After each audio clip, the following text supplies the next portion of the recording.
हुनुहुन्छ सबैलाई जय मसी। अनि फेरि पनि म तपाईँहरूको माझमा आएको छु।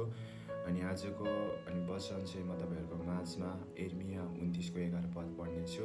यहाँ लेखिएको छ कि किनभने जुन योजनाहरू मैले तिमीहरूका निम्ति बनाएको छु ती म जान्दछु, परमप्रभु भन्नुहुन्छ। ती तिमीहरूका उन्नतिको निम्ति हुन्, नोक्सानीको निम्ति होइनन्, तिमीहरूलाई आशा र भविष्य दिनलाई। आमेन। अनि साँच्चै नै यो वचनद्वारा चाहिँ हामीले बुझ्न सक्छौँ कि हामीहरूको योजना, हामीहरूको विचार, हामीहरूको चाहनाहरू सबै परमप्रभुले बुझ्नुहुन्छ।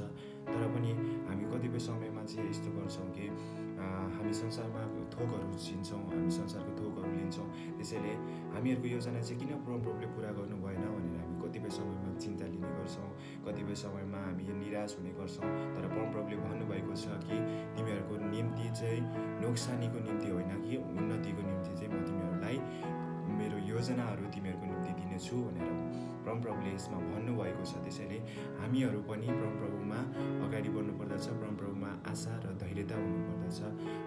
त्यसैले परमप्रभुमा धैर्यता भयो भने चाहिँ हामीहरूको योजना चाहिँ उन्नतिको निम्ति लाग्दछ। हुन्छ, यो वचनद्वारा परमप्रभुले तपाईँ सबैजनालाई आशिष दिनुभएको होस्।